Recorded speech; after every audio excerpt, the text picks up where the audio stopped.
Hi everyone, welcome back to the Ultimate Fighting Casuals. Doesn't really look like our normal studio right now, being in a fucking forest and all that, with a motorway behind us. Hopefully that's not too loud, hopefully you can hear us. We're gonna have to speak up a bit over the wind and shit. But this is a little fight prelim card, not only just for this weekend, but also for next Wednesday as well. There's a couple of good fights in there, definitely some that we're fucking interested in for sure, and I thought we'd give over our opinions on that right now. The main event this weekend is Max Holloway versus KATTAR. Scrap. Absolute scrap. KATTAR coming in on really hot form. Obviously Holloway not looked so good in his last couple of fights. No, it's looked like it's been about 12 months since he's 12 months ago, I think he lost the first Volkanovski fight, 2019 November, I think it said. So, look, you're looking at like 13, 14 months since the first loss, and he hasn't actually lost more than 2 fights, apart from Volkanovski, since 2013. So it's been quite a while. He's not used to losing Holloway, and I think sort of you could be looking at the back end of Max Holloway's career right now. We definitely know he's probably over his peak, but then again, I still think he could actually get a title back. So, is he over his peak? I don't think he's better than Volkanovski, but I think that he can actually beat KATTAR here. I think that he's better than KATTAR. I think there's a lot of stuff to take into consideration, but I do think he's better than KATTAR. What about you? I think overall skill-wise, and if you look at what has been proved in their fights, I can't disagree with that at all. Holloway has definitely showcased more of a diverse skill set and seems to be the better rounded fighter, if you want. Yeah. I think that KATTAR is really dangerous. His boxing is ridiculously good, and the 1-2 that he just sets everything up of is just disgusting. He's dropped so many people. Yeah, his elbows are fantastic as well. Yeah, he's very good with his hands. He's very good. I feel like Holloway can weather a storm though. That's the good thing about Holloway. I do think like he can get through that. Yeah, for sure.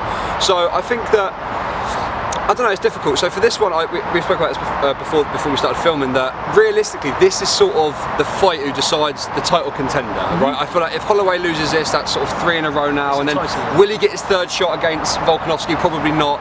KATTAR probably needs this a little bit to cement himself as a title contender. So I think this is actually a massive fight. Like, just to start off, this is a huge fight.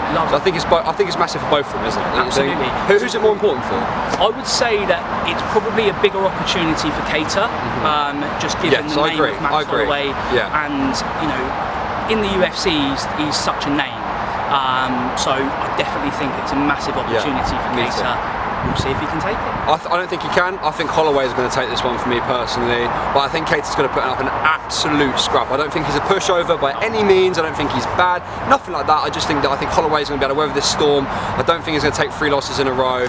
I think after the Volkanovski fight, that was a very close second fight. I think that he wasn't actually that off the mark, and I think that, you know, fingers crossed, Holloway can come away and win this. I'm not too sure about a 3rd fight for the title. I do think Volkanovski will keep that, but anyway, we're talking about this one. We'll cross that bridge. Yeah. Who do you think? So I have got Holloway, but I wouldn't be the most surprised person if KATTAR can do it. I agree. As I say, I rate his skills. I just think that Holloway has historically shown that he's probably the better fighter, and I think he will. 100%. So moving on to the co-main, we've got Carlos Condit versus Matt Brown. Should be a really good scrap. I'm looking forward to this. An entertaining one, I would say. Do you know what I mean? 100%. It's not really for much in the division. Both of them, their careers are played out. They're not title contenders. No, Carlos Condit's 30 odd and 12, or they've both got multiple losses. Don't want to say like journeyman, a little bit disrespectful boxing term kind of. Yeah, it does come across that way, right? They're not in a disrespectful way, but it does come across that way, especially at this point, at this fight. I mean, look, both of them before last year were out for a while. Like, both of them had been out. Like, Condit, I know for sure, was out for 2 years. I read some of the other. Brown was out for 2 years as well, but we haven't fully looked back through all of his history, so I'm not 100% sure. But I know Condit was out for 2 years after he went on a 5-loss streak after he lost the title to Robbie Lawler. There we go. It was a mouthful. I kept saying Robbie Fowler. That's a footballer. Robbie Lawler. We lost the title to him. He went 4 fights after that. Lost all of them. Took 2 years off. Come back last year. Won both of his fights, or at least one fight. He beat Court McGee. Well there you go. So I think it's going to be a good fight. I think Condit's going to take it. There's not really much else to it. It could go either way. I do think, you know, both at their age and all the stuff you've got to take into consideration. But for me, that's a Condit win. I think Condit will come through and get it. Condit. I was saying fucking Condit. It's alright. As we look further down the card, Ponzinibbio is coming back. He's on a 7-fight win streak fighting Lee. Please don't ask me to pronounce his second name. But he's should be a good scrap. And to be honest, it's one Ponzinibbio hasn't fought in a couple of years, so he's coming back, and it's not the hardest fight in the division they could have given him to come back with. Let's just say that. Yeah. He should get back and keep coming in the wins and make it a 5 win streak, I think. Yeah. Well, this is where the casual part of our YouTube channel comes in, and this is where I show my casual. As Moz just said, he hasn't even fought in a couple of years. I haven't even been watching UFC that long. I'm not going to pretend I know who either of them really are. As Moz just said, it should be an easy fight for him. So on my bet slip, I'll probably put him as a win. So there you go. That's it.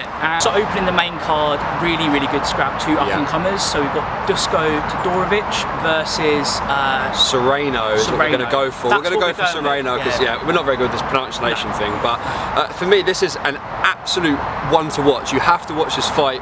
I'm not going to pretend that I've watched them for years. I've literally watched highlights. I've listened to Dana White, and he has said this is an absolute scrap. Both of these guys are undefeated. One's 10-0, one's 7-0.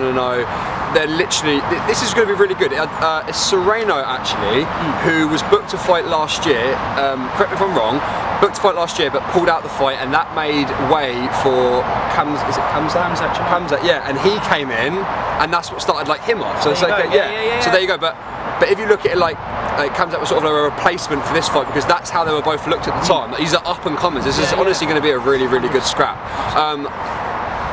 I don't know who's going to win. This is such a 50-50 for me, and I haven't watched either of them but nowhere near enough to think who I actually think is going to win. But I'm going to go with Serrano.